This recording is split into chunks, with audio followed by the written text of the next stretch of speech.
చదవదంట, తన కదలికలే చదువుతుంటా.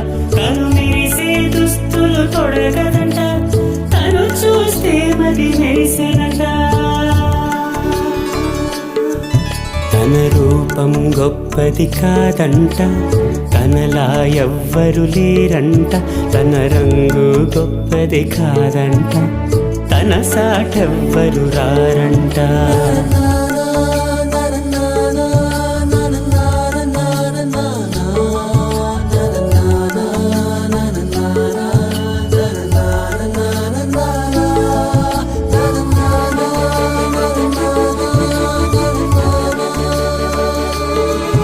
తను చిన్న కుక్క పిల్లనే పెంచుకోదంట, నేను వెనక వెళితే అడ్డుకోదంట. తను బొమ్మల్ని వాటేసి నిద్రపోదంట, నే బొమ్మై పుడితే బాగుండునంట.